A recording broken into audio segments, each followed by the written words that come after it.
여러분, 이건 실패한 결혼이 아닙니다. 이 영상을 클릭하신 이유, 아마 이 한 문장 때문일 겁니다. 이혼도 못하고 같이 살기도 힘든 부부. 이 말이 남 이야기 같지 않아서, 혹은 지금 내 삶을 정확히 찌르는 말 같아서 말입니다. 그런데 지금 이 상태는 실패한 결혼이 아닙니다. 대부분의 부부는 완전히 망가져서가 아니라 어디서부터 손을 놓아야 할지 몰라서 이 지점에 멈춰 있습니다.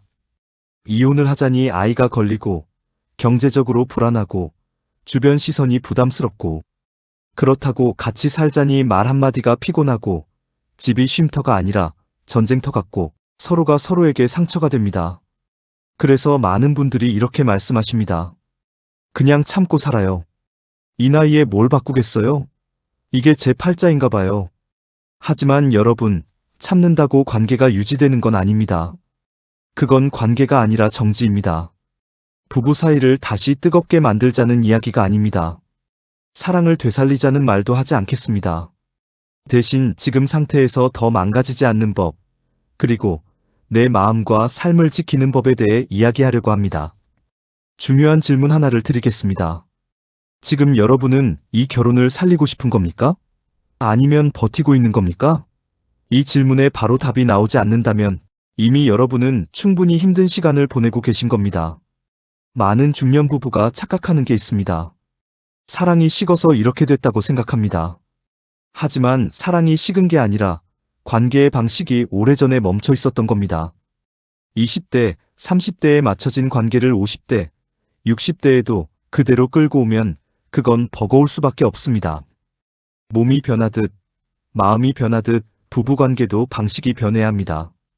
그런데 우리는 부부 사이에서는 유독 변화를 실패로 여깁니다. 예전 같지 않다. 왜 이렇게 달라졌냐? 처음엔 안 그랬잖아. 하지만 여러분, 사람이 안 변하면 그게 더 이상한 겁니다. 문제는 변한 게 아니라 변한 상태에 맞는 관계를 다시 설계하지 않았다는 점입니다. 특히 이런 분들도 계실 겁니다. 상대는 잘 살고 있는 것 같은데 왜 나만 이렇게 힘들까? 그 이유는 간단합니다. 관계에서 가장 먼저 무너지는 건 더 참고 더 버텨온 사람이기 때문입니다. 목적은 단 하나입니다. 이 결혼을 어떻게 결론 내리느냐가 아니라 당신이 더 이상 상처받지 않게 하는 것. 이제부터는 누가 옳았는지, 누가 더 잘못했는지 그 이야기는 내려놓으셔도 됩니다. 오늘 우리는 이혼할까 말까를 논하지 않습니다. 대신 지금 이 관계에서 나는 어떻게 살아야 하는가를 차분히 정리해 보겠습니다. 이 상태의 부부는 의외로 아주 비슷한 패턴을 보입니다. 첫 번째, 대화는 있지만 마음이 오가는 말은 없습니다. 이 부부들은 하루에도 여러 번 말을 합니다. 밥 먹었어? 어디가? 이거 왜 이렇게 됐어? 돈은 왜 이렇게 나갔어? 겉으로 보면 우린 대화 안 하는 부부는 아니에요 라고 말합니다. 그런데 중요한 게 빠져 있습니다. 마음이 오가는 말입니다. 힘들다. 서운하다. 기대했다. 이제는 좀 내려놓고 싶다. 이런 말은 싸움이 되거나 귀찮아질까봐 아예 입 밖으로 나오지 않습니다. 결국 대화는 정보 전달만 남고 관계는 점점 말라갑니다. 두 번째, 싸우지 않으려다 더 멀어집니다. 많은 분들이 이렇게 말씀하십니다. 우린 요즘 싸우지도 않아요. 이젠 다 내려놔서 그냥 조용해요. 그런데 이 조용함은 평화가 아니라 단절입니다. 싸움을 피하기 위해 말수를 줄이고, 감정을 숨기고, 기대를 접습니다. 처음엔 편해 보이지만 시간이 지나면 서로를 신경 쓰지 않는 사이가 됩니다. 싸움이 없는 부부가 아니라 관심이 사라진 부부가 되는 겁니다. 세 번째, 상대를 배우자가 아닌 변수로 인식합니다. 이 단계에 오면 상대를 이렇게 생각하게 됩니다. 저 사람 기분만 안 건드리면 된다. 말 안 섞는 게 제일 편하다. 괜히 말 꺼냈다 피곤해진다. 즉 함께 살아가는 사람이 아니라 피해야 할 변수가 됩니다. 이때부터 부부는 정서적 동반자가 아니라 같은 공간을 쓰는 타인이 됩니다. 네 번째, 기대도 없고 존중도 남아있지 않습니다. 이혼도 못하고 같이 살기도 힘든 부부의 가장 큰 특징은 이상한 균형 상태입니다. 기대하면 실망하니까 기대하지 않고, 존중하면 내가 손해보는 것 같아 존중하지 않고, 그렇다고 완전히 무시하자니 죄책감이 남습니다. 그래서 딱 그 중간 어딘가에 멈춰 있습니다. 이 상태가 가장 오래가고 가장 사람을 지치게 만듭니다. 다섯 번째, 이 정도면 다들 이렇게 산다는 자기 합리화. 마지막 특징이 가장 위험합니다. 다들 이 나이 되면 이런 거 아니에요? 부부가 원래 다 그렇죠. 그래도 남들보다 나은 편이에요. 이 말들이 반복되기 시작하면 사람은 고통에 적응하게 됩니다. 하지만 적응은 회복이 아닙니다. 그저 아픔에 무뎌지는 것뿐입니다. 여러분, 이런 생각이 드셨을지도 모릅니다. 그럼 우리는 이미 끝난 건가요? 아닙니다. 끝난 게 아니라 방식이 완전히 틀어진 상태일 뿐입니다. 문제는 지금 이 상태에서 계속 예전 방식으로 관계를 붙잡으려 한다는 점입니다. 그래서 다음에서는 지금 이 상태에서 가장 먼저 멈춰야 할 행동들입니다. 이걸 멈추지 않으면 아무리 좋은 조언도 오히려 관계를 더 망칠 수 있습니다. 앞에서 말씀드린 공통 특징을 보셨다면 이제 이런 생각이 드실 겁니다. 그럼 지금부터 뭘 해야 하나요? 여기서 많은 분들이 해야 할 것부터 찾으십니다. 하지만 더 중요한 건 하기 전에 반드시 멈춰야 할 것입니다. 지금부터 말씀드리는 세 가지는 선의로 시작했지만 결과적으로 관계를 더 망가뜨리는 행동들입니다. 첫 번째, 상대를 바꾸려는 노력부터 멈추세요. 이 상태의 부부가 가장 많이 하는 말이 있습니다. 저 사람 성격만 좀 바뀌면, 저것만 안 하면 괜찮은데 왜 꼭 저렇게 말할까? 여러분, 냉정하게 말씀드리겠습니다. 이 시점에서 상대를 바꾸는 건 불가능합니다. 왜냐하면 상대는 이미 수십 년 동안 그 방식으로 살아왔기 때문입니다. 그리고 더 중요한 이유가 있습니다. 상대를 바꾸려는 시도는 상대에게 이렇게 들립니다. 당신은 지금 모습 그대로는 부족하다. 이 말은 사랑이 아니라 비난으로 느껴집니다. 그래서 바꾸려 하면 할수록 상대는 더 완강해지고 여러분은 더 지치게 됩니다. 이제는 상대를 고치는 사람이 아니라 나를 보호하는 사람이 되셔야 합니다.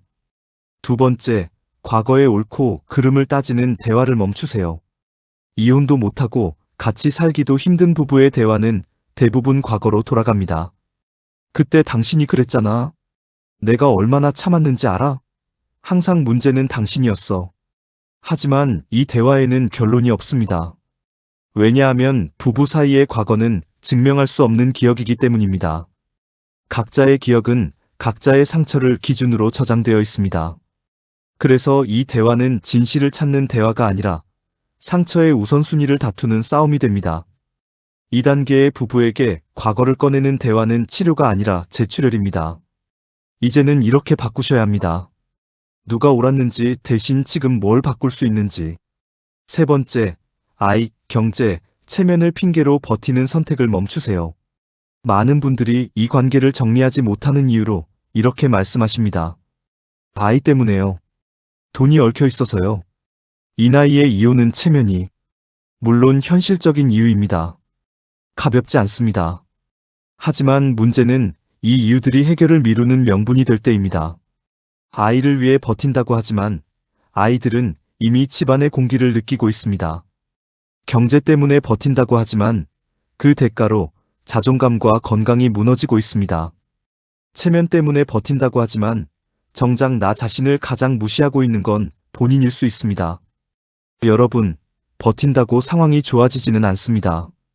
버티는 시간은 관계를 살리는 시간이 아니라 상처를 굳히는 시간입니다. 정리하겠습니다. 지금 2단계에서 가장 먼저 하셔야 할 일은 더 잘해보는 게 아닙니다. 상대를 고치려는 노력, 과거를 따지는 대화, 이유를 붙여 버티는 선택. 이 세 가지만 멈춰도 관계는 더 이상 가속해서 무너지지 않습니다. 그리고 이제서야 다음 단계로 갈 수 있습니다. 이혼도 동거도 아닌 현실적인 제3의 선택입니다. 이건 도망도 아니고 패배도 아닙니다. 오히려 지금 상황에서 가장 성숙한 선택일 수 있습니다. 앞에서 말씀드린 세 가지를 멈추셨다면 이제 이런 질문이 떠오를 겁니다. 그럼 도대체 어떻게 하라는 건가요? 이혼도 아니고 지금처럼 사는 것도 아닌데요. 여기서 많은 분들이 극단적인 선택만 떠올립니다.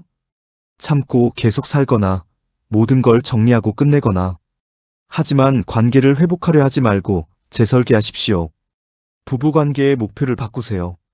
대부분의 부부는 이런 목표를 갖고 관계를 유지하려 합니다. 다시 예전처럼 지내고 싶다. 대화가 잘 통했으면 좋겠다. 서로 이해해줬으면 좋겠다. 하지만 지금 상태에서 이 목표들은 오히려 여러분을 더 괴롭힙니다. 왜냐하면 지금의 관계는 이미 그 단계를 지나왔기 때문입니다. 그래서 목표를 이렇게 바꾸셔야 합니다. 사랑하는 부부 대신 덜 상처받는 부부, 마음이 통하는 관계 대신 충돌하지 않는 구조. 이건 패배 선언이 아닙니다. 현실을 인정하는 선택입니다. 관계를 축소하는 용기. 여기서 가장 중요한 단어가 나옵니다. 관계 축소입니다. 많은 분들이 관계를 축소한다고 하면 이렇게 느끼십니다. 그럼 남보다 못한 거 아닌가요? 부부인데 그게 맞나요? 하지만 생각해 보십시오. 지금의 관계는 이미 감당하기엔 너무 큽니다. 그래서 필요한 건 관계를 키우는 노력이 아니라 감당 가능한 크기로 줄이는 일입니다. 이렇게 관계를 재정의하십시오. 이 시점의 부부에게 가장 현실적인 정의는 이것입니다. 생활 파트너. 감정을 책임지지 않아도 되고 인생을 공유하지 않아도 되지만 최소한의 예의와 역할은 지키는 관계. 연인처럼 살려고 하지 마세요. 부모처럼 희생하려 하지도 마세요. 그 사이 어딘가에 안전한 거리를 두는 겁니다. 구체적으로 이렇게 하셔야 합니다. 지금부터가 중요합니다. 말이 아니라 실천 기준입니다. 첫 번째, 감정 공유를 의무로 만들지 마세요. 왜 말을 안 해? 왜 마음을 숨겨? 이 말부터 내려놓으셔야 합니다. 말하지 않는 것도 상대의 선택입니다. 두 번째, 상대의 하루에 간섭하지 마세요. 언제 들어오는지, 누구를 만나는지, 뭘 느끼는지 알려고 하지 않을수록 갈등은 줄어듭니다. 세 번째, 꼭 필요한 대화만 남기세요.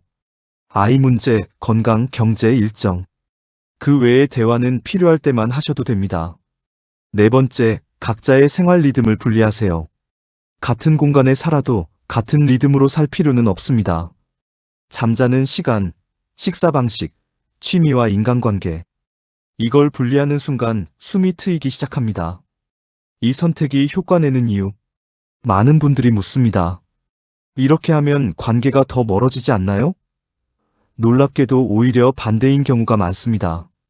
기대가 줄어들면 실망도 줄어들고, 요구가 사라지면 다툼도 사라지고, 감정적 거리 확보는 폭발을 막아줍니다.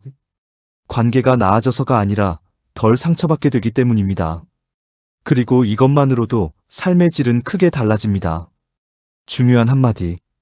이 제3의 선택은 영원히 이렇게 살겠다는 선언이 아닙니다. 나중에 다시 가까워질 수도 있고, 상황이 바뀌면 다른 선택을 할 수도 있습니다. 하지만 지금은 응급처치가 필요한 단계입니다. 피를 먼저 멈춰야 회복을 논할 수 있습니다. 아마 이런 생각이 드실 겁니다. 그래도 같이 살면서 마음이 다치지 않는 게 가능할까? 그래서 다음에서는 이 선택을 실제 삶에서 유지하기 위한 아주 구체적인 원칙들을 말씀드리겠습니다. 같이 살되 마음은 다치지 않는 법. 이건 이론이 아니라 실제로 많은 중년 부부가 효과를 본 방법들입니다. 원칙 1. 기대를 요구로 바꾸지 마세요. 이 상태의 부부가 가장 많이 무너지는 지점이 여기입니다. 속으로는 이렇게 생각합니다. 이 정도는 알아서 해주면 좋겠는데? 말 안 해도 알았으면. 하지만 말하지 않다가 어느 순간 터집니다. 그리고 그 말은 부탁이 아니라 비난이 됩니다. 이제 이렇게 바꾸셔야 합니다. 기대는 마음속에 두되 요구는 짧고 명확하게 말하세요. 예를 들어 당신은 왜 항상 그 모양이야? 대신 이건 이렇게 해줬으면 좋겠어요. 이 차이가 관계를 살리는 선입니다. 원칙 2. 감정 표현은 짧게 사실만 하세요. 감정을 말할 때 이렇게 시작하면 거의 100% 싸움으로 갑니다. 당신 때문에 내가 얼마나 힘든지 알아? 이 말은 상대에게 이렇게 들립니다. 내가 가해자다. 그래서 방식이 중요합니다. 평가, 추측 대신 상황, 사실, 내 느낌. 예를 들면 당신은 늘 나를 무시해 대신 그 말은 제게 좀 상처가 됐어요. 짧게 말하고 설명하려 하지 마세요. 설명은 설득이 아니라 갈등의 재료가 됩니다. 원칙 3. 반응하지 않을 자유를 가지세요. 이건 굉장히 중요합니다. 상대의 말과 행동에 반응하지 않아도 됩니다. 바로 대답하지 않아도 되고, 바로 설명하지 않아도 되고, 바로 받아치지 않아도 됩니다. 특히 이런 말들. 왜 그렇게 예민해? 또 그 얘기야? 별것도 아닌 걸로. 이때 침묵은 패배가 아닙니다.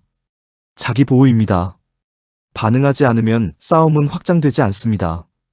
원칙 4. 내 영역을 확실하게 만드세요. 부부 관계가 힘들수록 사람은 관계에만 매달립니다. 하지만 그럴수록 더 빨리 무너집니다. 반드시 필요합니다. 나만의 시간, 나만의 공간, 나만의 인간관계. 이건 이기적인 게 아닙니다. 정신 건강의 기본 조건입니다. 특히 중년 이후에는 부부관계가 삶의 전부가 되면 안 됩니다. 원칙 5. 나 자신을 설득하려 하지 마세요. 많은 분들이 이렇게 스스로에게 말합니다. 그래도 내가 이해해야지. 이 정도면 괜찮은 거야. 다들 이렇게 살아. 하지만 이 말은 위로가 아니라 감정 억압입니다. 힘들면 힘들다고 인정하셔야 합니다. 그걸 인정하지 않으면 몸이 먼저 반응합니다. 정리하겠습니다. 같이 살되 마음이 다치지 않으려면 이 5가지만 기억하셔도 됩니다. 1. 기대를 요구로 바꾸지 않는다. 2. 감정은 짧고 사실만 말한다. 3. 반응하지 않을 자유를 가진다. 4. 내 영역을 분명히 만든다. 5. 나 자신을 속이지 않는다. 이 원칙들은 상대를 바꾸는 방법이 아니라 나를 지키는 기술입니다. 하지만 여기서 반드시 짚고 넘어가야 할 게 있습니다. 이 방식이 항상 안전한 건 아닙니다. 어떤 경우에는 이 상태를 계속 유지하는 것 자체가 위험해질 수도 있습니다. 그래서 다음에서는 반드시 알아야 할 내용, 이 상태가 위험 신호로 바뀌는 순간을 말씀드리겠습니다. 이걸 놓치면 관계 문제가 아니라 건강과 삶의 문제로 번질 수 있습니다. 앞에서 말씀드린 관계 축소와 거리두기는 분명 많은 부부에게 도움이 됩니다. 하지만 한 가지 분명히 말씀드려야 할 점이 있습니다.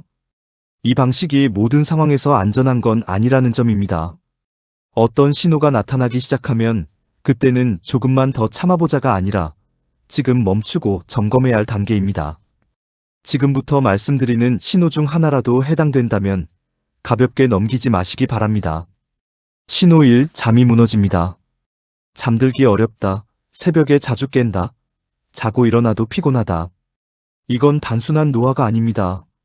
몸이 지속적인 긴장 상태에 있다는 신호입니다. 특히 배우자와 같은 공간에 있는 것만으로 잠이 불편해진다면 이미 몸은 관계를 위험 요인으로 인식하고 있는 겁니다.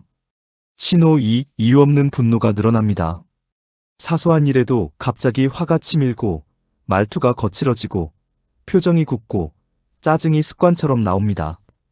이건 성격 문제가 아닙니다. 감정이 배출되지 못하고 쌓였다는 신호입니다. 특히 분노의 대상이 배우자가 아니라 아이, 부모, 타인에게 향한다면 이미 한계를 넘고 있다는 뜻입니다. 신호 3. 자존감이 눈에 띄게 떨어집니다. 이런 생각이 자주 드신다면 주의하셔야 합니다. 내가 너무 예민한가? 내가 문제인가? 내가 참으면 되는 일 아닌가? 관계가 사람을 지치게 만들면 사람은 먼저 자기 자신을 의심합니다. 하지만 건강한 관계에서는 자존감이 깎이지 않습니다. 자존감이 지속적으로 떨어진다면 그 관계는 이미 나를 갉아먹고 있는 상태입니다. 신호 4. 몸이 먼저 아프기 시작합니다. 두통, 소화장애, 어깨 목 통증, 이유 없는 피로. 병원에서는 큰 문제는 없다고 하지만 증상은 계속됩니다. 이건 마음의 문제가 몸으로 내려온 상태입니다. 관계를 참는 대가는 생각보다 빠르게 신체화됩니다. 신호 5. 사라지고 싶다는 생각이 스칩니다. 이건 가장 중요한 신호입니다. 혼자 어디론가 떠나고 싶다. 아무도 없는 곳에 있고 싶다. 그냥 다 내려놓고 싶다. 이 생각이 반복된다면 그건 나약함이 아니라 정신적인 탈출 신호입니다. 이 단계에서는 혼자서 버티려고 하시면 안 됩니다. 여기서 꼭 드리고 싶은 말씀. 이 신호들이 보인다면 이건 더 이상 부부관계를 어떻게 유지할까의 문제가 아닙니다. 내가 안전한가의 문제입니다. 이때는 거리두기, 별거, 상담, 주변 도움 요청. 이 모든 선택이 실패가 아니라 보호입니다. 참는 게 미덕이 아닙니다. 무너지지 않는 게 더 중요합니다. 많은 분들이 이 지점에서 착각합니다. 이 정도로 힘든데 이혼까지 할 건 아니잖아. 하지만 기억하셔야 합니다. 이혼을 선택하지 않는 것과 상처를 방치하는 건 전혀 다른 문제입니다. 지금 필요한 건 결단이 아니라 안전 확보입니다. 여기까지 들으셨다면 아마 이런 생각이 드실 겁니다. 그럼 결국 우린 어떻게 살아야 하는 걸까? 그래서 다음에서는 많은 중년 부부가 아주 늦게서야 깨닫는, 하지만 가장 중요한 한 가지를 말씀드리겠습니다. 행복한 노년의 부부가 공통으로 갖는 태도. 이건 기술이 아니라 관점을 바꾸는 이야기입니다. 많은 중년 부부가 너무 늦게서야 깨닫는 한 가지가 있습니다. 부부가 잘 산다는 건 사이가 좋은 게 아니라 각자가 무너지지 않는 상태다. 우리는 오랫동안 이렇게 배워왔습니다. 함께해야 하고, 이해해야 하고, 맞춰야 하고, 참아야 한다. 하지만 나이가 들수록 이 공식은 점점 맞지 않게 됩니다. 왜냐하면 중년 이후의 삶에서 가장 중요한 건 관계 유지가 아니라 자기 보존이기 때문입니다. 행복한 노년의 부부가 공통으로 가진 태도. 의외일 수 있습니다. 노년의 안정적인 부부들은 꼭 사이가 좋은 사람들이 아닙니다. 대신 이런 공통점이 있습니다. 서로를 바꾸려 하지 않습니다. 감정을 대신 책임지지 않습니다. 각자의 삶을 존중합니다. 즉, 각자 서 있는 상태에서 함께 있는 부부입니다. 기대지 않기 때문에 덜 실망하고 붙잡지 않기 때문에 덜 아파합니다. 그래도 부부인데라는 말의 함정. 많은 분들이 이 말을 하십니다. 그래도 부부인데 이 정도는 해야죠. 그래도 참고 살아야죠. 하지만 질문을 바꿔보셔야 합니다. 이 관계는 나를 지켜주고 있습니까? 아니면 갉아먹고 있습니까? 부부라는 이유로 자기 자신을 잃어버린다면 그 관계는 이미 목적을 잃은 겁니다. 포기가 아니라 전환입니다. 오늘 말씀드린 모든 내용은 포기를 권하는 이야기가 아닙니다. 사랑을 포기하라는 것도 아니고 책임을 버리라는 것도 아닙니다. 관계의 형태를 지금의 나에게 맞게 바꾸라는 이야기입니다. 젊을 때의 부부와 지금의 부부는 같을 수 없습니다. 같으려고 하는 게 오히려 가장 위험합니다. 지금 이 시점에서 가장 중요한 질문. 마지막으로 이 질문 하나만 스스로에게 던져보시기 바랍니다. 이 관계 속에서 나는 나답게 숨쉬고 있는가? 이 질문에 아니다라는 답이 나온다면 그건 실패가 아니라 변화가 필요하다는 신호입니다. 여기서는 이혼을 부추기지도 무조건 참고 살라고 말하지도 않았습니다. 대신 지금 이 상태에서 가장 덜 아프게 사는 방법을 함께 정리해 보았습니다. 부부관계는 이기고 지는 문제가 아닙니다. 옳고 그름의 문제가 더더욱 아닙니다. 어떻게 견디느냐의 문제입니다. 그리고 견디는 방식은 바꿀 수 있습니다. 지금 이 선택은 도망이 아닙니다. 패배도 아닙니다. 스스로를 지키기 위한 가장 성숙한 판단입니다. 만약 이 영상이 나만 이런 게 아니었구나라는 생각 하나라도 들게 했다면 그걸로 충분합니다. 여러분의 인생은 부부관계 하나로 평가받아야 할 이유가 없습니다. 오늘부터는 조금 더 숨쉬기 편한 선택을 허락하셔도 됩니다.